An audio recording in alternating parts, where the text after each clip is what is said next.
धनुष शालिनी से मिलने जा रहा था। वो शालिनी जिसके साथ उसकी शादी होने वाली थी। शालिनी के पिता बहुत बड़े बिजनेसमैन थे और शालिनी उनकी इकलौती बेटी थी। धनुष के दादाजी का भी बड़ा कारोबार था, लेकिन कुछ वक्त से कारोबार में हो रहे नुकसान के चलते धनुष के दादाजी पर बैंक का कर्जा बढ़ गया था। धनुष के माँ बाप बचपन में ही एक कार एक्सीडेंट में चल बसे थे। तब से धनुष को उसके दादाजी ने ही संभाला था।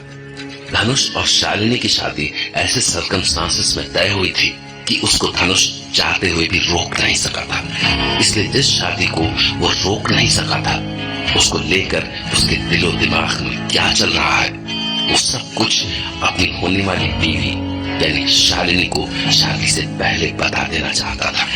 इसलिए इस वक्त वो शालिनी से मिलने उसी के घर जा रहा था।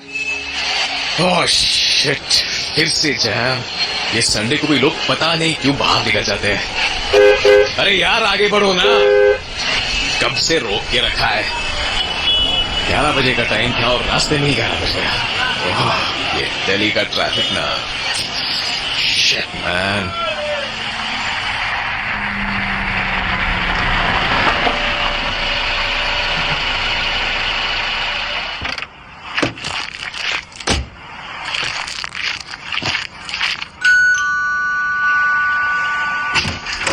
Oh, hi.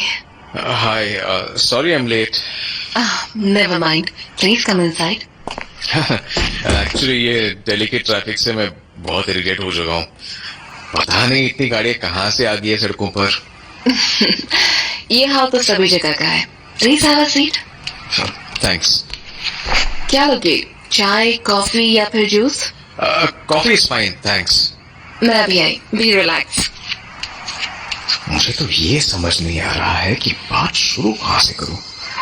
अगर हिम्मत करके जो बोलने आया था वो अगर बोल भी दिया तो पता नहीं इस लड़की का रिएक्शन कैसे होगा। मेरा तो इस शादी से दिमाग खराब हो रहा है। पता नहीं ये शादी को किस एंगल से देख रही है। मुझे तो ये समझ नहीं आ रहा है कि ये लड़की मेरे जैसे लड़के के साथ शादी करने को तैयार कैसे हो गई। चलो मैंने तो सिचुएशन से कॉम्प्रोमाइज कर लिया, लेकिन इसको क्या पड़ेगी कॉम्प्रोमाइज करने की। ये रही तुम्हारी कॉफी। थैंक्स। घर में कोई और नहीं है क्या? पापा एज यूजुअल ऑफिस और बाकी सारे सर्वेंट्स को मैंने आज छुट्टी दे दी है ताकि हम आराम से बात कर सके। Oh okay. हाँ तो बताओ क्या बात करनी थी मुझसे? पापा बता रहे थे कि तुमको कुछ खास बात करनी थी मुझसे। हाँ, तुम्हारे पापा ने सही कहा। मुझे तुमसे कुछ खास बात करनी है। देखो मैं कोई घुमा फिरा कर बात करने वाला आदमी नहीं हूँ और मैं नहीं चाहता कि तुम मुझे लेकर किसी डिलेमा में रहो। इसलिए मैं शादी को लेकर क्या सोचता हूँ वो तुमको क्लियर कर देना चाहता हूँ कि बाद में तुमको कोई प्रॉब्लम ना हो। फिर तो मैंने सही हस्बैंड चुना है अपने लिए। देखो ये हमारी शादी नहीं है, ये बस एक सौदा है, सौदा। एक पॉलिटिकल कनेक्शन या कह लो एक ऐसा इकोनॉमिक सेटलमेंट है जिसके भेंट मैं और तुम दोनों ही चढ़ने वाले हैं। पर मैं तो इस शादी से खुश हूँ। पर मैं खुश नहीं हूँ ना। क्या मैं जान सकती हूँ कि क्यों? अरे बताए तो कि ये शादी बस एक कॉम्प्रोमाइज है, एक ऐसा कॉम्प्रोमाइज जिसमें मेरी और तुम्हारी दोनों की लाइफ हेल होने वाली है और इसको ऐसा बनाने में मेरे दादाजी और तुम्हारे पापा दोनों शामिल हैं। तुम्हारी बातों से लग रहा है मुद्दा बहुत गर्म है, लेकिन फिलहाल कॉफी ठंडी हो रही है, सो प्लीज बातों के साथ कॉफी भी चलती रहनी चाहिए ना। तुमको ये सब मजाक लग रहा है? तुमको हकीकत पता है कि तुम्हारे पास मेरा रिश्ता क्यों भेजा गया? नहीं पता हो तो सुन लो, मैं बता देता हूँ। मेरे दादाजी के बहुत एहसान है मुझ पे, क्योंकि मेरे मम्मी पापा के कार एक्सीडेंट में डेथ हो जाने के बाद एक दादाजी ही थे जिसने मुझे संभाला, पढ़ाया लिखाया और इस काबिल बनाया कि मैं अपने पैरों पर खड़ा हो सकूं। हाँ ये सही है कि तुम्हारे पापा इतना बड़ा बिजनेस मेरे दादाजी का तो नहीं है और ना ही मैं लुक्स वाइज ज्यादा स्मार्ट हूँ और ना ही इंटेलिजेंट। यार मैंने तो सेकेंड ग्रेड कॉलेज से पढ़ाई की है और दादाजी के इस छोटे बिजनेस में ही काम पर लग गया हूँ। लेकिन ये सब भी तभी हो पाया जब दादाजी ने सहारा दिया और उनकी कंपनी अब डूब रही है। बैंक का लाखों का कर्ज उन पर आ चुका है और इन सब से निकलने के लिए उनके पास एक ही तरीका था कि तुम और तुम्हारे पापा मुझे पसंद कर ले, हमारी शादी हो जाए और इसके बदले में तुम्हारे पापा मेरे दादाजी की कंपनी को फाइनेंशियल सपोर्ट कर दें ताकि कंपनी डूबने से बच जाए। समझ में आ गई बात? तुम्हारा मतलब है तुम ये शादी सिर्फ अपने दादाजी को बचाने के लिए कर रहे हो, है ना? यानी शादी से तुम्हारे दादाजी का बिजनेस डूबने से तो बच जाएगा, पर तुम्हारी लाइफ डूब जाएगी। यही समझाना चाहते हो ना तुम मुझे? क्यों? तुम्हारी लाइफ नहीं डूबेगी क्या इन सब में? नहीं, बिल्कुल नहीं। क्यों? क्यों नहीं? वेरी सिंपल, मुझे तुम पसंद हो। Okay, if you are not serious then it's your problem, but मैं एक बात तुमको जरूर बता देना चाहता हूँ कि मैं तुमसे कभी प्यार नहीं कर पाऊंगा।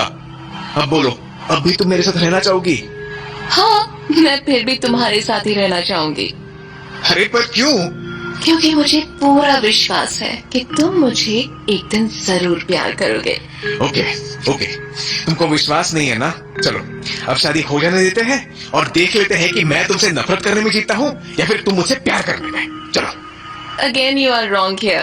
प्यार तो मैं तुमसे करती ही हूँ, तभी तो शादी के लिए हाँ बोला है। इसलिए देखना यह है कि मेरे लिए तुम्हारी नफरत जीतती है या फिर नफरत को प्यार में बदलने की मेरी कोशिश। क्या मैं ये जान सकता हूँ कि मेरी साधारण से दिखने वाली फोटो और मेरे बायोडाटा में तुमको क्या दिखा कि तुमको मुझे इतना प्यार हो गया कि तुमने बाकी सारे रिश्तों को एक साइड में रखकर मुझसे शादी करने के लिए हाँ कह दिया? वाह, सब कुछ अभी से जान लेना चाहते हो? हाँ, मैं नहीं चाहता कि हम दोनों की कोई भी बात एक दूसरे से छुपी रहे।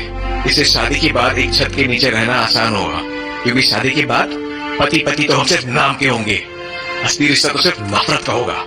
तुम्हारी नफरत तुम जानो, मैं तो बस प्यार करना जानती हूँ। देखो, मुझे अभी कोई और बकवास नहीं सुननी है, मुझे बस ये जानना है कि आखिर तुमने मुझे पसंद क्यों किया। पता है, मेरे पापा को मेरी शादी को लेकर बहुत टेंशन थी। मेरे घर में औरतें सिर्फ बच्चा पैदा करने की मशीन समझी जाती हैं। औरतों के इमोशन से कोई लेना देना नहीं है किसी को। बस जल्दी शादी कर दो ताकि वो बच्चा पैदा कर सके और घर के साथ साथ बिजनेस को भी एक वारिस मिल जाए। बिजनेस का वारिस? मैं कुछ समझा नहीं। हाँ, बिजनेस का वारिस, वो जो खानदान के बिजनेस को आगे बढ़ा सके। क्योंकि मैं पापा की इकलौती बेटी हूँ, तो मुझे लेकर उनकी चिंता ज्यादा है। एक अच्छा लड़का मिल जाए, intelligent, smart, hi fi college से pass out, economically sound, of course good looking.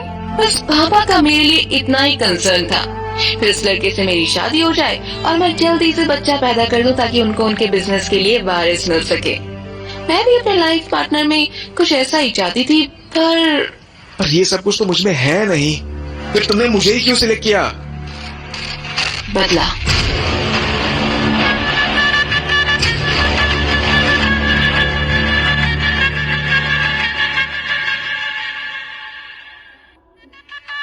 तो धनुष और शालिनी की शादी हो गई। वो शादी जिसमें एक के लिए बस नफरत थी तो दूसरे के लिए उस नफरत को प्यार में बदलने की कोशिश। धनुष शालिनी से मिलने गया था। उसने शालिनी को सब बता दिया था कि वो ये शादी सिर्फ